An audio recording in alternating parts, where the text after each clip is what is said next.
Welcome! Welcome to the Fexa Flex AI event. We're incredibly stoked that you're here. I'm Kim Goei, I'm the president of Fexa, and I have the delightful honor of sort of leading you through our program today. I'm gonna start with a little bit of an introduction, and since this is my first time using the clicker and also using the microphone, bear with me. Okay, oh, see? Kim, that's me.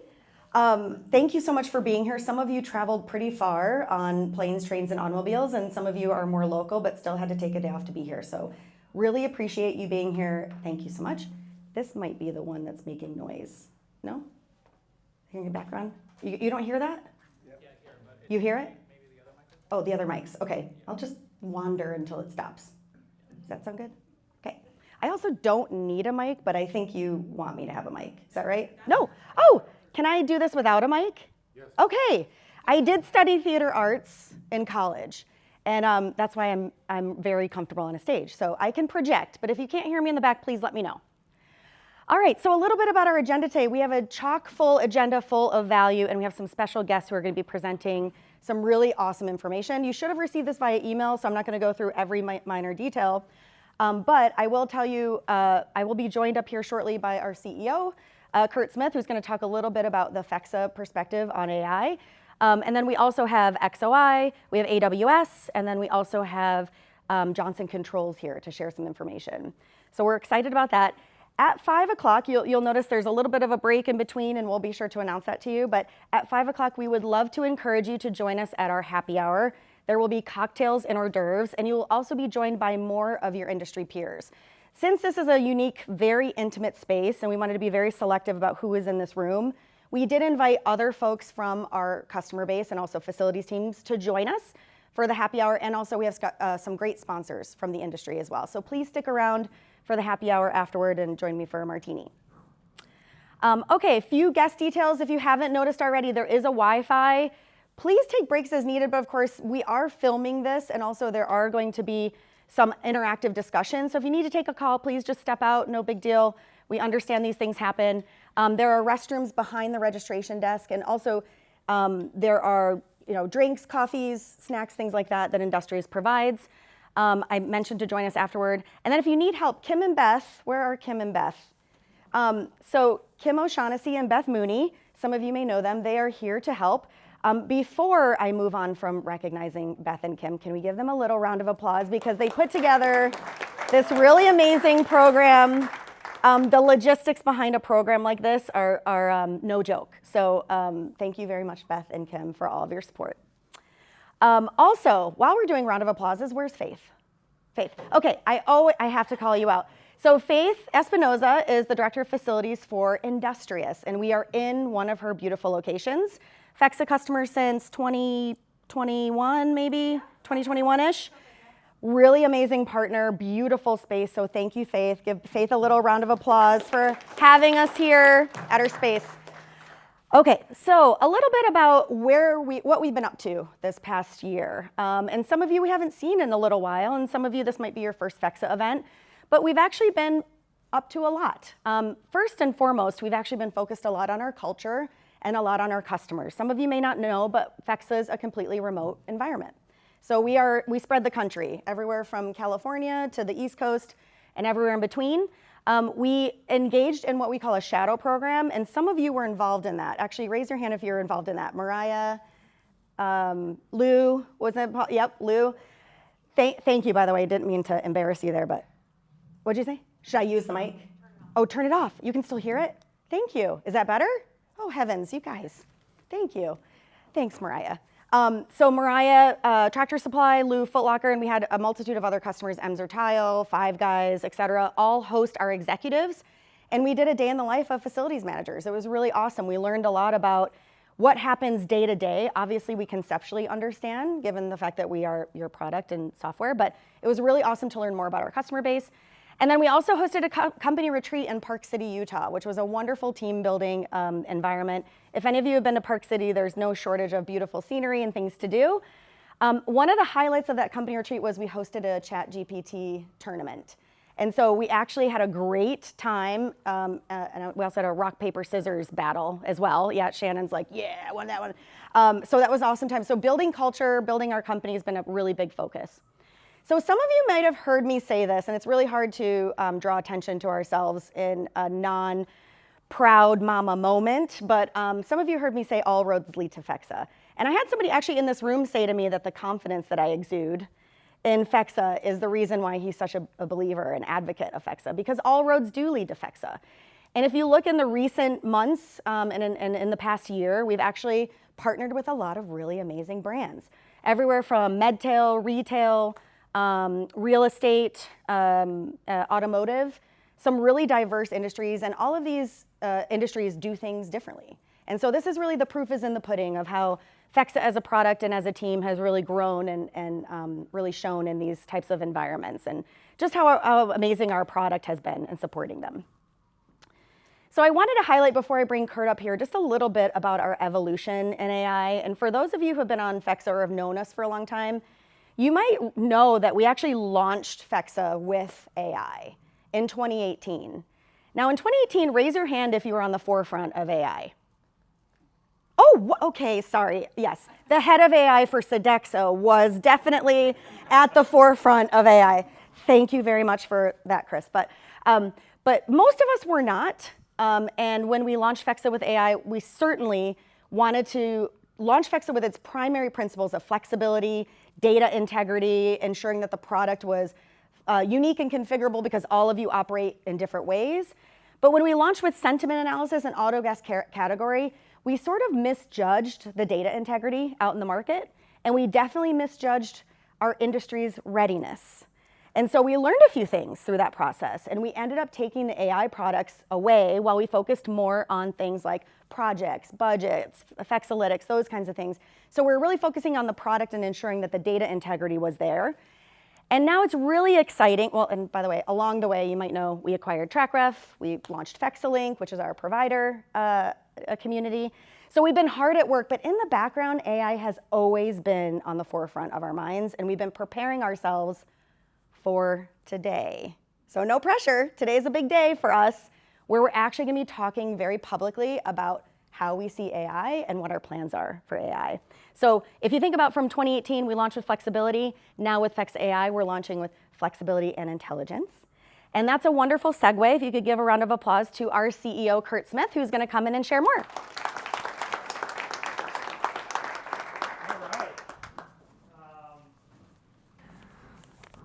I came to Fexa because of one thing. I'm obsessed with solving really big problems where technology can play an instrumental role. And that is clearly the case in the world of facilities management. It's clearly the case in the customers and the folks that we have in the room today. But that's not the one thing. The one thing is doing it with great people. And when I met Kim and met Mark and the team here at Fexa, and the passion and the history that they poured into the foundation of this business, I was super excited. I was completely sold. And it's been a really incredible journey, but I can tell you, today is the future is even brighter than the past. Because of what we believe AI means for our industry, but mostly, again, because of the team, the confidence that I have in the team's ability to rise to the occasion, to partner with you in deeply understanding your problems and then build on these incredible tools that we've now been handed. The future has really never been brighter. So we're all here for one purpose, and that's to understand what the heck AI can do in the world of facilities management. You've chosen to take a day out of our busy lives and come here and learn and think, and that's what we plan to deliver, right? This is not about buzzwords, it's not about hype, it's about what's here today and where can we practically apply AI to make an impact and help us in what we're doing. So I'm gonna ask you 3 questions after this.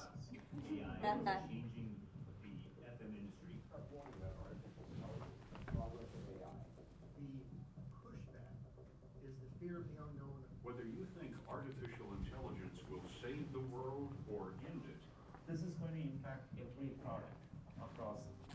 every company, and so that's why I think that it's going to be the most important invention that humanity will ever make. Also, most importantly, it's a call to action for retailers to start adopting and integrating AI technologies to stay competitive in this rapidly evolving market. And the potential for AI to drive operational excellence and enhance customer experiences is vast, obviously. Not telling you anything you didn't know or have heard in the media. You can call it a hype cycle, but it's definitely the buzz, right? So before we dive in, I wanted to just take a quick pulse check of the mindsets in the room. So take a minute. If you have a notepad, I would ask you to just jot down your kind of answers to yourself. We're not going to share these publicly, but I'm curious. Like, be honest with yourself. Where is your mindset when you think about AI? The first one, do you see more benefit in being an early adopter or more risk? We all have a default mode when we think of that word early adopter of technology. What is your bias, right? Where do you fall? Second, what's a bigger concern in your mind? I think there's a spectrum of how people think about AI. From one end of the spectrum, it's, okay, AGI, it's going to displace humans. It's going to displace all jobs. What does that mean for civilization? What does that mean for our industries? What are humans even going to do in the future? On the other end of the spectrum, it's overhyped. It's not really going to deliver value for my business. I can't see it happening fast enough to the needs that I have to have an impact. And then the third, true or false, you feel like your organization has a defined vision for AI's role in your facility operations. So hold those in your mind as we walk through this. And what I'm going to start with today is, I've got a lot of slides. I'm going to warn you. I'm going to have to go fast to cram it all in because we're on a tight schedule. But like Kim mentioned, AI has been core to how we think about facility management and software and technology from the very beginning of Fexa. We think a lot about it. We have a lot of perspectives. We've done and built a lot of things that have not seen the light of day because we've been testing and iterating. And yes, we believe now is the moment where there are things that are ready for production to put into your hands. And we're going to talk about that as well. But I want to share just 3 core principles and 3 core beliefs that we have at Fexa that really underlie everything that we are doing and will do. And the first, this is very provocative, but AI can't turn a wrench. It can't negotiate a vendor rate card. It can't build trust with your executive team. It can't calm down an angry store manager because the HVAC isn't still fixed. There's a lot of things that AI cannot do today. I love this example from 1979, and I think it still holds true. A computer can never be held accountable, and therefore a computer must never make a management decision. There are clearly things that only humans can do, and we can't lose sight of that. In fact, we need to double down on those things, right? Building relationships, building trust, empathizing, being leaders, those are not being displaced. So what can AI do? 3 o'clock on a Friday, you're a facility manager and you got a family dinner in 2.5 hours. Ever been there? We actually did this, by the way. We took one of the Fexa AI models that we built. We call it Sidekick. We gave it 5,000 work orders. We prompted it with a set of guidelines around what do I care about store uptime? Do I care more about stores that have higher sales? Yes. Et cetera, et cetera. And very succinctly, it provides the executive summary of how I should spend those remaining 2 hours of my workday so I can get out the door and be on time for dinner. This is probably not shocking to any of you because, like Gina was just mentioning, he's doing this with his emails today. We're all using ChatGPT in our personal lives. The key here is we understand that this is happening, and now it's coming into our workflows. It's coming natively into our workflows to save us time and help us be more productive. I think the best framing for AI is as a new platform in this evolution from mainframes to PCs to web to smartphones. We now have this thing called AI. This quote from Bill Gates from a couple of years ago, that he's seen 2 demos that struck him as revolutionary. The GUI, the point and click interface of a PC, and ChatGPT. So it does beg the question, is it bigger than a platform shift? I think it's also worth keeping in the back of our minds that AI, and you've heard this term, it's been around, it's been called machine learning in the past, et cetera, et cetera. What does this next generation of AI even mean? And I think ultimately, when AI really starts to work, we just call it software, right? Like in the first ways that AI was infused into Fexa, it didn't feel like something new or different. It ultimately just gets baked into the core workflows of our software that we use every single day. And I think there's a lot, it's very convincing to believe that's the way that this next chapter will play out. When you look at some of these other paradigm shifts, these other revolutions, we didn't even know the question to ask when they were happening. When you think about the smartphone revolution, could we have ever envisioned that it was going to 10x mobile phone usage because of 3G and speeds and social networking? No. When we think about the movement to the cloud, everybody said nobody will ever do that, it's insecure. And now it's completely default to put our data and to protect in the cloud. And so the question is, what are the questions we're not even asking today because of LLMs, because of AI, and what will that future look like?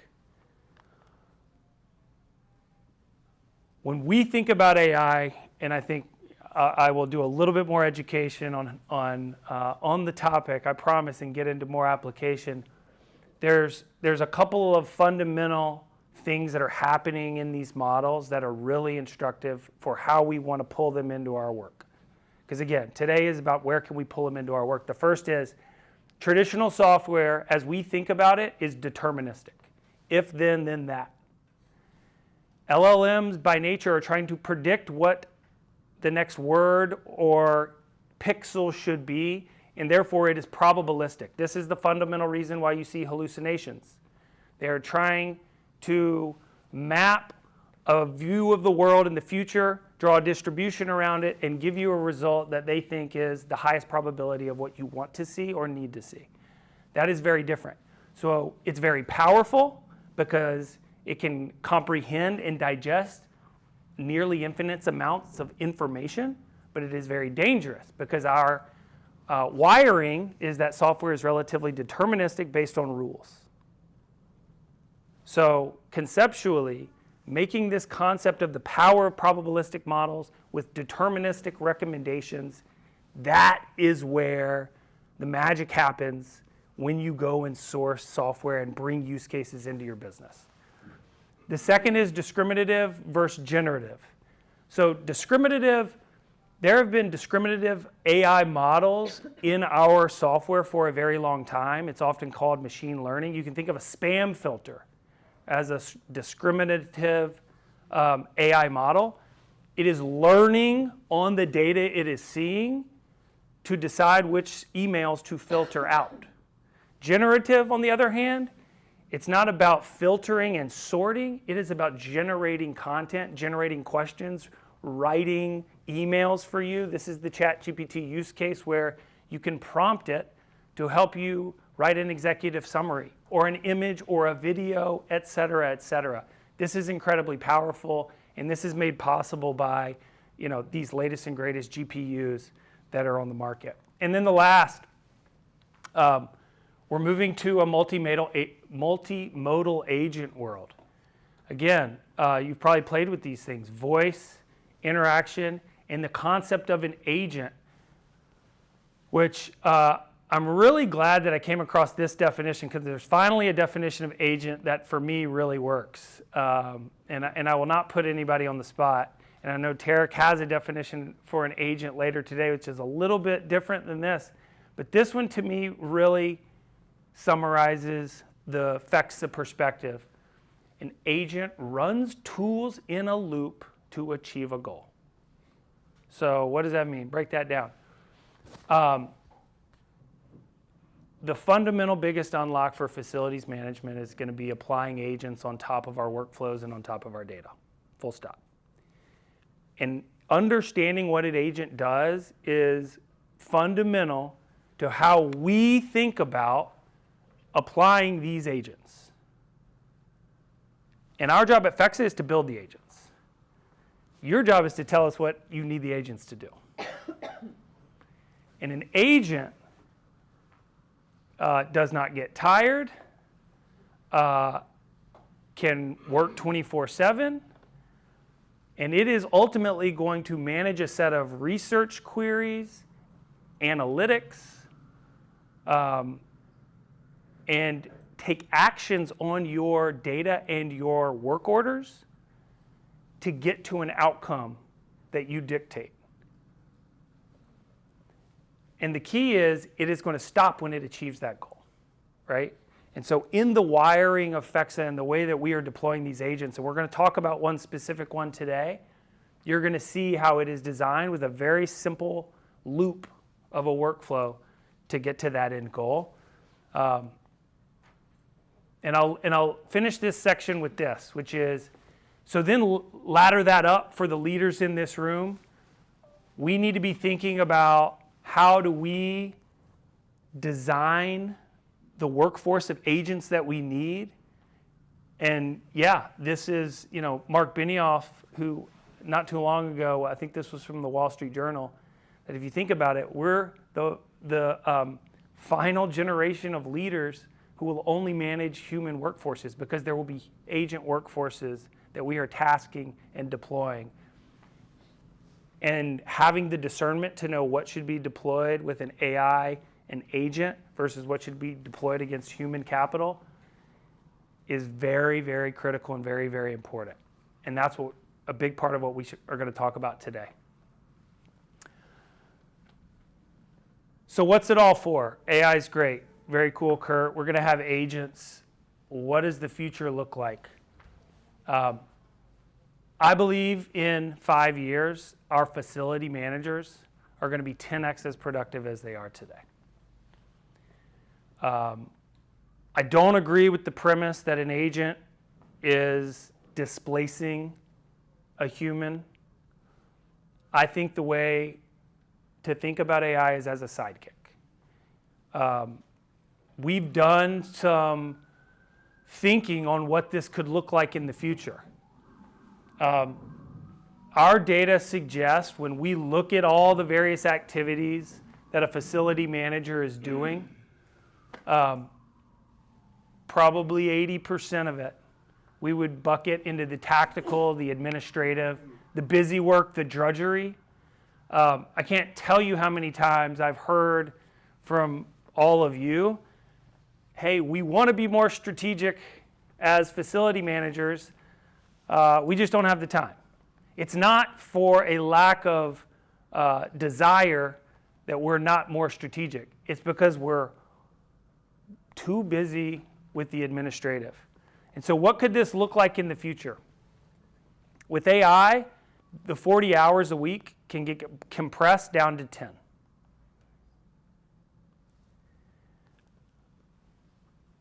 That takes 25% of your time, has become 4x more productive. Cool? All right, still not 10x, Kurt. But here's where it gets really powerful. When we redeploy that time, guess what we now have time for? The strategic work. Things like spend efficiency. When you spend 100 cents on facility management, how many cents back of value and impact are you actually getting? It's not 100, right? You're rolling trucks when you don't need to. You're sending the technician out when they don't have the part. There's plenty of places where there's savings to be more efficient and smarter in when and how we're spending. The second, increasing sales. We know it intuitively, and some of us have seen it in the data. There is a correlation with the shopper's experience, the facility or the store team's experience, and sales.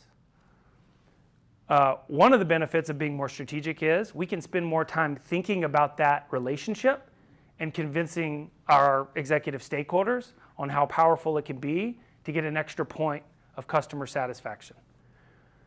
And the third is optimizing CapEx. Boy, oh boy, there's a lot of room to improve here. These budgets are meaningful. There is a dramatic amount of savings in asset uptime, in capital planning to unlock. As we get time back to be more strategic and thoughtful in how we're thinking about capital expenditures, we can really unlock a lot of value today. So in our view, this is 3 times as valuable as compressing your time in admin and tactical, which gets you to 12x and overall 10x productivity.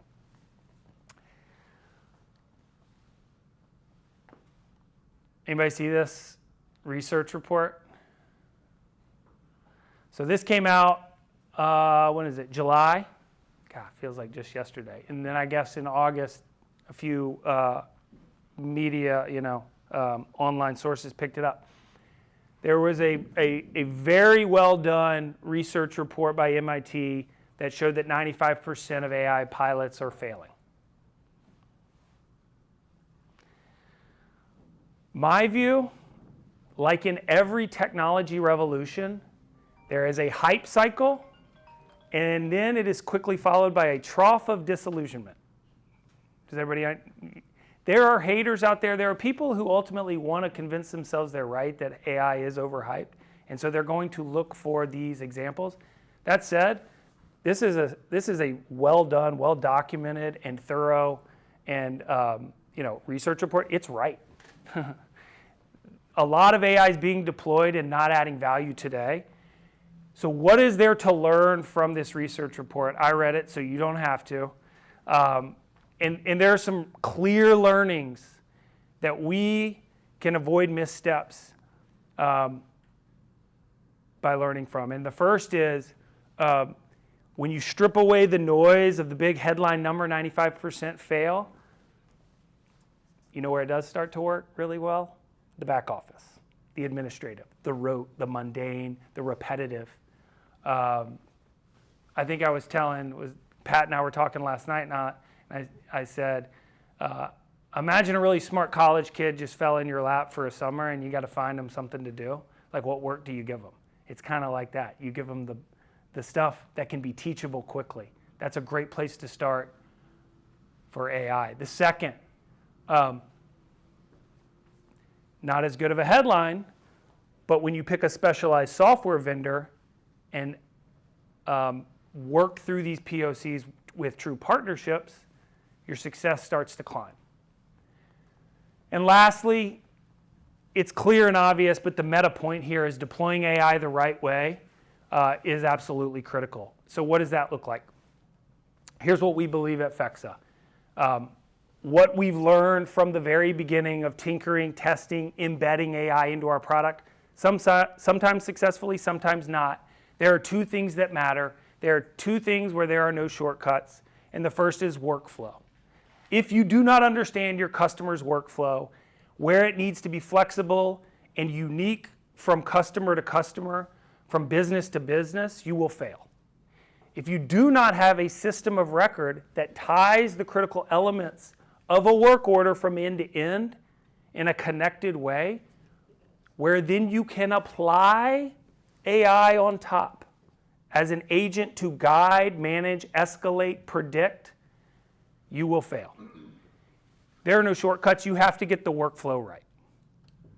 I think that maybe took us a little bit longer than we anticipated, but I will tell you, the Fexa work order engine is the best in the industry for good reason. The second is data. Data matters, quantity and quality both matter. This is why having a robust, accurate, up-to-date system of record that is your source of truth for all of your facility repair and maintenance work and your asset data is critical. It has to be normalized, and it has to be embedded into the workflow so that it doesn't go stale, because it needs to be dynamic, because that's the pace of the business. So lastly, we're in a moment right now. There is a very tired cliche around in our world about going from reactive to proactive. And why can't we get out of the reactive mode, of the break-fix mode? But I'm going to tell you, looking at the industry, there's an imperative here. The industry needs facility management to be more strategic. The first reason is a lot has changed in our world. In our data, when we look at average spend per square foot, it's increased almost 30% year over year. Tariffs, inflation, there are many factors that play into this. There is clearly a trade gap in labor, 20-to-1 openings to net new hires. Other stats that you've probably seen. This is a problem that does not seem to be correcting anytime soon. We need AI to step in here to give us a hand. There's increasing regulatory scrutiny and compliance. There's a $60,000 fine per day for the latest EPA's HVAC regulations. E-commerce continues to take about 1% market share a year. And we know that our shoppers' expectations are continuing to increase. The increasing expectation of our consumers. Everybody has higher expectations, and that puts more onus on us. We call this the era of uncertainty.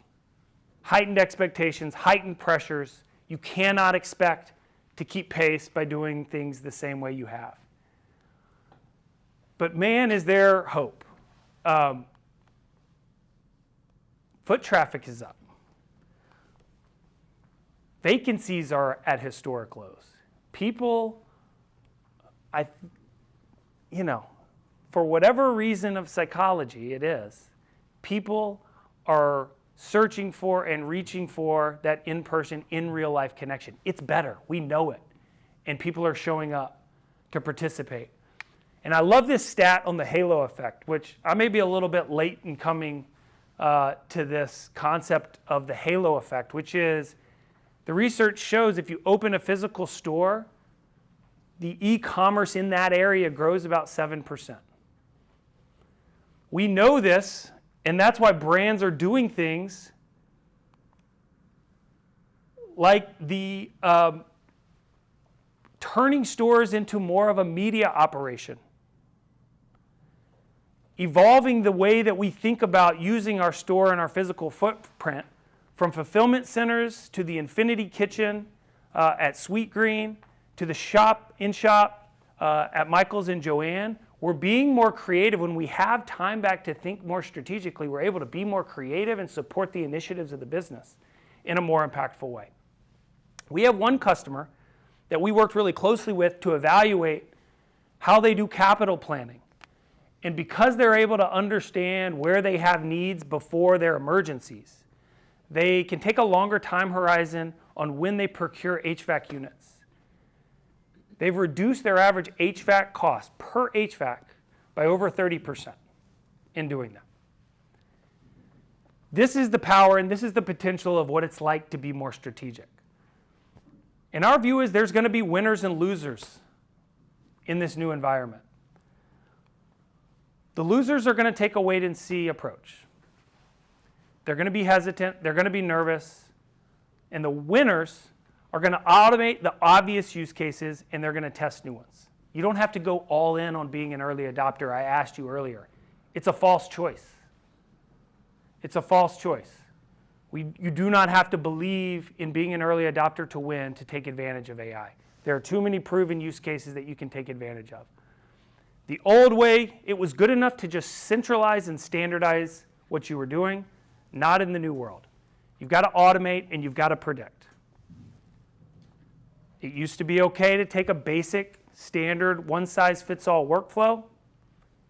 You need something flexible and you need something that can tie in agentic working into the way that you do business. It used to be okay to have a static data warehouse that you could query and do ad hoc analysis. In the new world, you need dynamic data that's updated in real time, that proactively signals insights and feeds them to you. And lastly, it used to be a hack. It used to be convenient to bundle vendors that have good enough technology. Not anymore. If you do not have a partner that you have high conviction in that can lead you through this AI era, you're going to be in trouble. This is why we exist. This is why Fexa exists. Shameless plug. We do not think about anything else but making facility management teams more successful with the best technology that is available.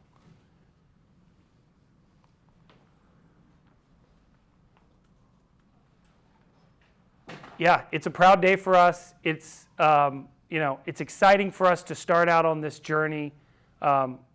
This is, in my mind, when I overdid the diligence of coming into Fexa and joining this group, it was one of those head scratchers where you see a business that clearly has the best product in the market with 10% market share of its bigger competitor.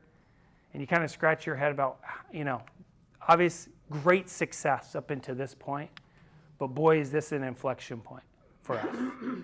And when we're looking into the horizon on what we can do for the companies in this room, we couldn't be more excited. And we're really happy that you're here to get a sneak peek on that. We're really excited to show you some of what we've been working on, but I'm gonna give you a bit of a spoiler. There is no magic today. There is no perfect solve all my problems button that we can press. We're taking boring use cases, in some cases, we're taking the administrative and we are chipping away at automating them and making them more efficient, use case by use case by use case. And you are going to see a steady drumbeat of innovation behind our AI strategy that ultimately, every single week for the rest of your career, I hope you have less busy work to do because of it. We've got an awesome lineup of speakers today. Tarek's going to come join us on stage and talk from a more macro perspective about outcomes with AI. He's from AWS and joined by his colleagues, Melissa and Manoj, who are going to talk about their experience working with us in building our work order agent that Michelle is going to demo.